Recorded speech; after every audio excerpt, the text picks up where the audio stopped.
बिस्मिल्लाहिर्रहमानिर्रहीम, अस्सलाम वालेकुम। मैं हूं शाहिद सकलैन और आप देख रहे हैं मेरा यूट्यूब चैनल। दुआ ज़हरा केस के हवाले से बहुत सारी वीडियोस आप दिन में देखते हैं और बहुत सारे हमारे सहाफ़ी दोस्त हैं जो हकीकत और सच को सामने लाने में अपना किरदार अदा कर रहे हैं। उनमें एक शब्बीर हुसैन साहब भी हैं। आप इनको इनके चैनल न्यूज़ 360 पर भी देखते हैं। आज इन्होंने एक बहुत बड़ी खबर दी है। मेरा ख्याल से जब से ये केस शुरू हुआ था, मुख्तलिफ हवालों से ये खबर ज़रूर आ रही थी, लेकिन इतनी ज़्यादा कन्फर्मेशन के साथ खबर देना कि वाक़ई एक गैंग है और एक गैंग मुलव्वस है और बाकायदा उस गैंग का नाम लेना कोई आसान काम नहीं है। क्योंकि हम जब कोई खबर कर रहे होते हैं, तो उससे पहले हमें ये सोचना पड़ता है कि इसका कल को हमारे ऊपर कोई भी रद्द अमल या कोई भी असर आ सकता है। तो इसलिए इतने बड़ी खबर इन्होंने अपने चैनल पे कैसे दी, क्या सोर्सेज थे? शब्बीर हुसैन साहब को मैंने दरखास्त की, मसरूफ थे, मैंने हमारे भाई हैं, मैंने कहा मेरे लिए कुछ वक्त निकालें कि वो सवालात जो कोई और इनसे कर सकेगा वो मैं खुद कर लूं, ताकि चीजें क्लियर हो जाएं और मजीद इसमें जो चीजें मजीद डेवलपमेंट्स हो रही हैं वो कर सको। आप इनका विलाग देख चुके होंगे, आप मुझे मेरी वीडियो के नीचे भी रेफरेंस दे रहे थे, तो मेरे ख्याल से उसको रिपीट करने की जरूरत ही नहीं है। शबीर भाई, बहुत बहुत शुक्रिया, आपने मेरे लिए वक्त निकाला। Thank you very much sir, thank you. Shabbir भाई, मैं अपने इंट्रो में भी कह चुका हूं और आपसे भी मेरा वही सवाल है, आपको ये पता है कि आपने क्या खबर दी? और ये कोई आम खबर नहीं है, ये बहुत बड़ी खबर है सर। आप अपनी खबर पे 100% कंफर्म है? देखें, अगर मैं 100% कंफर्म ना होता तो ये खबर मैं कभी ना देता। मैंने पूरे ईद के 3 दिन गुजारे हैं इस खबर को एक एक इसकी, जिसको कहते हैं ना, धागे को निकालना कपड़े से, वो मैंने काम किया है बारीक बीनी से। मैं बैठा रहा इस खबर के ऊपर। इस बीच में सैकड़ों व्लॉग आए हैं, आपने देखे होंगे। इकरार साहब का सबसे मशहूर हुआ, उन्होंने किया। और मेरी इत्तलात ये है कि बहुत सारे लोगों को ये खबर मिली, सिर्फ मुझे नहीं मिली, ये बहुत सारे लोगों को खबर मिली। मुझे नहीं पता कि कुछ लोग क्यों नाम मख्फी रख गए, नाम खुफिया रह गए, नहीं बताना चाहते थे। लेकिन मैंने हिम्मत की, मैंने पूरे 3 दिन ईद के गुजारे सुकून से घर पे, लोगों से राब्ता किया, एक एक चीज को कंफर्म किया और उसके बाद मैंने ये खबर दी है। शब्बीर भाई, मेरा अगला सवाल वही जिसको मैं आज तक मैंने भी अपने व्लॉग में नहीं कहा।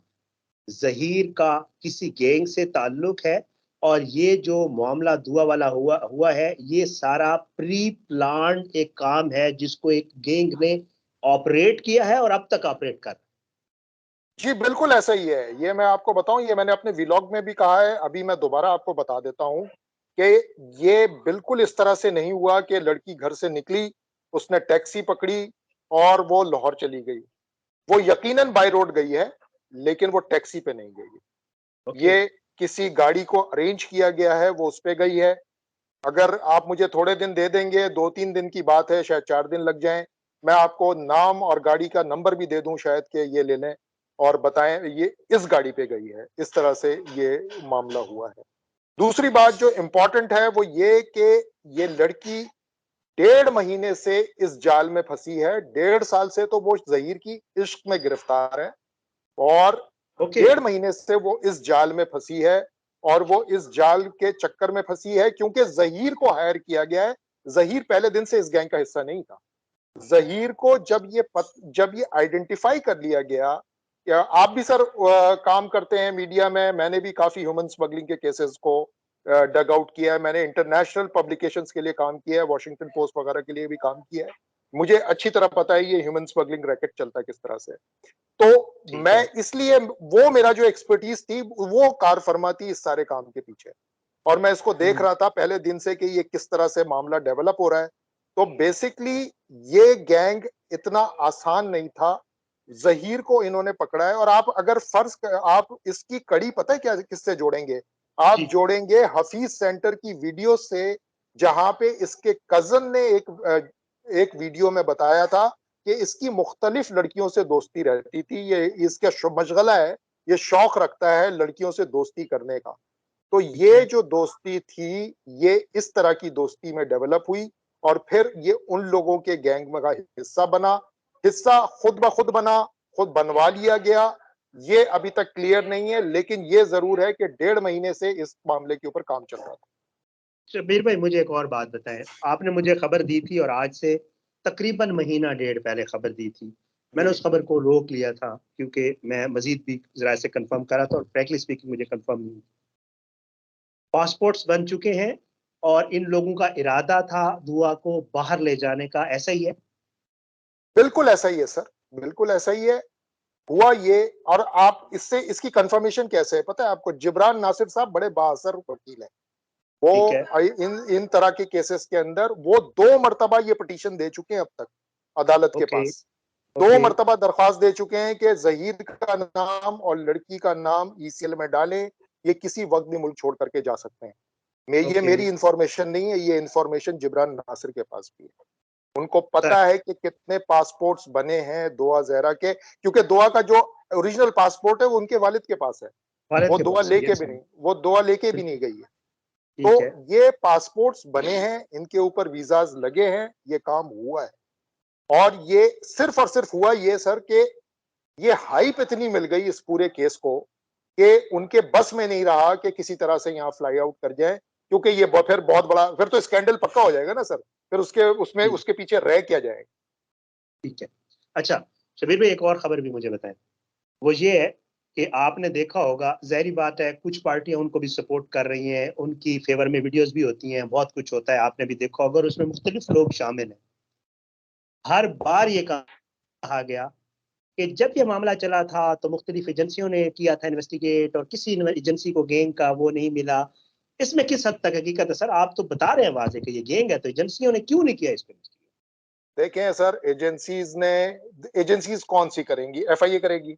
यस। अब एफआईए करेगी, एफआईए ने अब तक, आप मुझे बताएं कि एक मर्तबा भी इस केस के अंदर कोई चीज भी बताई है हमें कि ये किस नहीं, तरह से, ये नहीं बताई, बिल्कुल नहीं नहीं बताई। बताई। ठीक है। जबकि इनके वालिद और इनके वकील बार बार कहते थक गए कि इस मामले को देखें, इस मामले को देखें। बेशतर वीडियोस पड़ी हुई है मेहदी अली काजमी साहब की जिसमें वो कहते हैं कि इस मामले को देखें। मेरी तमाम एजेंसी से अपील है कि इस मामले को देखें। नहीं ओके। देखी गई। पुलिस, ठीक है। पंजाब पुलिस और सिंध पुलिस, जो ये भी एजेंसीज हैं, ज़ाहिर है लॉ एनफोर्समेंट एजेंसीज में शुमार हाँ। होती हैं। हाँ बिल्कुल इनको ऐसे है, बिल्कुल फ्री ऐसे। हैंड दे दिया गया, इनको फ्री हैंड दे दिया गया कि ये कुछ भी करते फिरें, उनको कोई मसला नहीं था। आप मुझे ठीक है। बताएं कि आज की तारीख तक सिंध पुलिस का डीएसपी जो इन्वेस्टिगेशन ऑफिसर है इस केस का, वो अब शौकत तक सर। जहीर अहमद के खिलाफ एक चार्ज नहीं फ्रेम कर पाया है। वो बिल्कुल उससे ऐसे है। वो उसको, जबकि मेडिकल रिपोर्ट मिले, ईद से पहले मेडिकल रिपोर्ट मिली है उसे। जी। जी। आज की तारीख तक उसने कोई चार्ज फ्रेम नहीं किया। आज भी वो अदालत पहुंचा हुआ था एक केस में, उससे कुछ हमारे साथी रिपोर्टर्स ने बात की, उसने कहा नहीं, मैंने अभी तक वो मामला नहीं उठाया।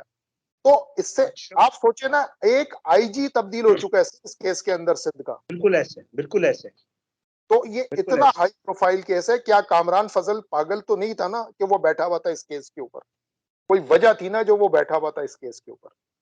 अब आप इसी से अंदाजा लगाएं कि उस आईजी ने अपना ओहदा त्याग दिया, अपनी पोस्टिंग त्याग दी इस केस के पीछे। शब्बीर भाई, डायरेक्ट सवाल करता हूँ, इस मामले में कुछ हाई ऑफिशियल्स, कोई पॉलिटिशियन, कोई पीछे ऐसा बंदा इन्वॉल्व है जो सारा इन्वेस्टिगेशन नहीं होने दे रहा, जहीर को गिरफ्तार नहीं होने दे रहा, इस मामले को खुलने नहीं दे रहा? कोई ऐसा बंदा इन्वॉल्व है? सर मैं किसी का नाम नहीं जानता, सच्ची बात, मैं किसी का नाम नहीं जानता, किसी पॉलिटिशियन का नाम नहीं जानता, किसी बासर ब्यूरोक्रेट का नाम नहीं जानता।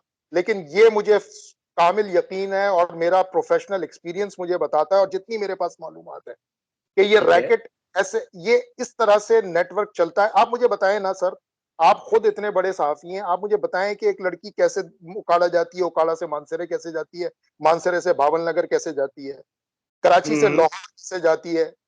ये एक 18 साल की लड़की का बस का भी काम नहीं है, ये 28 साल की लड़की के बस का काम। तो हम्म। इसके पीछे एक पूरा नेटवर्क है, और ये नेटवर्क, आप ये खुरा लगाएं और इसको लेके जाएं आप गुजरात तक। मैं आपको हम्म। कि प्राइवेटली बोलें तो मैं आपको वो जगह का नाम बता दूंगा जहां से ये गैंग ऑपरेट कर रहा है। वो गुजरात का एक कस्बा है डिंगा, और ये डिंगे से हम्म। ऑपरेट करते हैं। ये सारे लोगों को पता है सर, ये कोई ढकी छुपी बात नहीं है। लेकिन मसला ये है कि कोई किसी को कुछ कह नहीं रहा। मेरी इत्तलात के मुताबिक ईद के पहले दिन जब मेरे पास ये इत्तला पहुंची है, तो मुझ जैसे 10 लोगों को ये इत्तला पहुंची है। और अच्छा। 10 लोगों में से मैं 10वां था शायद, 9 लोगों ने वीडियोस किए हैं, नाम किसी ने नहीं ली। ओके, उसमें ओके। ARY के एक सीनियर एंकर भी। सर मुझे एक चीज बताएं, वो ये कि उम्मीद कर सकता हूं, आपको ये लगता है, मैं तो पहले दिन से ये कह रहा हूं, पहले दिन से अपनी वीडियोस में कह रहा हूं कि ये मामला इतना सादा नहीं है। ये हमें आम फहम आदमी को भी समझ आ रहा है कि ये मामला सादा नहीं है, क्योंकि सादे मामलात में ऐसे नहीं होता। मुझे ये बताएं, अब कोर्ट, हमें लग रहा है, आप भी कवर कर रहे हैं, मैं भी कवर कर रहा हूं, अपने दोस्तों जराए से कवर कर रहे हैं, लग रहा है कि ये अब सही ट्रैक पे मामला चल पड़ा है। उम्मीद कर सकता हूं कि कोई बेहतरी के आसार आने वाले दिनों में इस केस में आपको नजर देखें, मुझे जो सबसे ज्यादा उम्मीद है ना, वो दो चीजों पे उम्मीद है। आए। ओके। मुझे रियासत से कोई उम्मीद नहीं है इस मामले के अंदर। मुझे ठीक है। रियासत से कोई उम्मीद नहीं है। मुझे उम्मीद सिर्फ और सिर्फ उस बंदे की विल पावर पे है जो इसका वालिद है, जुआ जहरा का, जो कि गुड। चट्टान की तरह बिल्कुल खड़ा हुआ है। और ठीक मुझे है। उम्मीद है उस लॉयर से जिसके क्रेडिट पे इस तरह के पेशतर केसेस हैं, जिब्रान गुड। नासिर का। ठीक है। वो इस केस को आखिर तक जरूर लेकर जाएंगे। ये हो नहीं सकता कि वो बीच में इस केस को छोड़ दें, इस मुकदमे को छोड़ दें। सर मुझे आखिर में बताएं, सिंपल लव मैरिज का केस है, बच्ची खुश है, बयानात दे रही है, अपने खावंद के साथ खुश है। हम बीसियों बार मुख्तलिफ यूट्यूब चैनल्स पे ये सुनते भी हैं, और इसको मुख्तलिफ जराए से प्रमोट भी किया जाता है, आपको भी पता है। इस बात में कोई हकीकत नहीं। बिल्कुल नहीं, बिल्कुल नहीं है। सर मैं एग्जाम्पल दे देता हूँ आपको एक केस का। 2010 का केस है, रिंकल कुमारी घोटकी की लड़की थी। उसको हाँ। अगवा किया मियां अब्दुल हक मियां मिट्ठू, पीपल्स पार्टी का MNA था उस वक्त। एमएनए था आज मिट्ठू। ठीक है, उसने अगवा करवाया रिंकल कुमारी को। वो उसका मजहब तब्दील करवाया गया। 2 महीने बिल्कुल तक ऐसा। वो अपने खावंद के साथ रही। उसके बाद जब ये मामला, उसके वालिदैन बेचारे एक थाने से दूसरे थाने, दूसरे थाने से तीसरे थाने घूमते रहे। फिर जब ये मामला उठा तो वो लड़की की वीडियो सरफेस होना शुरू हुई, और वो कह रही है कि मैंने अपने शौक से मजहब इस्लाम कबूल किया है, मैं अपने जी। शौहर खाविंद के साथ खुश हूँ, ये हूँ वो हूँ। और जिस दिन अदालत ने एक प्राइवेट मीटिंग करवाई है माँ बाप की और बच्ची की, वो बच्ची फूट फूट के रो पड़ी कि मुझे तो जबरदस्ती उठा लिया गया है और मैं अब कुछ।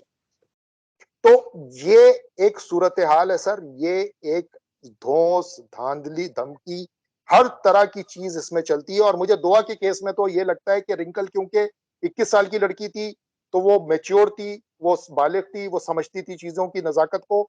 ये बच्ची 14 साल की है, 15 साल की है, इसका जहन कच्चा है, ये पबजी के दौर की बच्ची है। इसको ये फैंटेसी वर्ल्ड में ले गए हैं इसको। और इस फैंटेसी वर्ल्ड में रहते हुए ये बेचारी जिस मेजमराइजेशन के अंदर है, जिस तरह से इसको मेजमराइज किया गया है, ये अभी तक उस असर से नहीं निकली। जिसको कहते हैं ना कि आपने एक असर में डाल दिया है किसी को, ये उस असर। हम्म। और ये असर से उस वक्त निकलेगी जब इसको किसी थर्ड पार्टी को अलाउ किया जाए कि वो बैठे इसके साथ और इसके साथ बात करे। अब तक ये डायरेक्टली या तो अपने वालदैन से इंटरेक्ट करती है, जिससे जिनसे इसको बदजन कर दिया गया, या फिर ये हम्म। बैठी होती है जुनैरा माहम के साथ या आज सईद के साथ। इसको किसी थर्ड न्यूट्रल पार्टी के पास बैठना है, उसके बाद जो बात सामने आएगी वही हकीकत होगी। और यही वजह है कि इसको वालदैन से नहीं मिलने चाहिए। एग्जैक्टली ऐसी वजह, एग्जैक्टली यही वजह। कबीर भाई, आपका बहुत सारा वक्त लिया, मैं आपका बहुत शुक्रगुजार हूँ। बहुत सारी ऐसी चीजें थी जो बड़ा क्लियर होना बहुत ज्यादा जरूरी थी, मैं क्योंकि मैं आपका व्लॉग देख चुका था बहुत सारे लोगों ने, और आपका व्लॉग माशाल्लाह बहुत इंफॉर्मेटिव था और बहुत सारी चीजें थी। तो मैं बहुत सारी चीजें क्लियर करना चाह रहा था। मैं एक बार फिर शुक्रगुजार हूँ। इंशाल्लाह आइंदा भी आपको जो है वो मैं तकलीफ देता रहूंगा, और उम्मीद करता हूँ इंशाल्लाह आप वक्त देंगे। आपका बहुत बहुत शुक्रिया। बहुत शुक्रिया, thank you very much sir, thank you.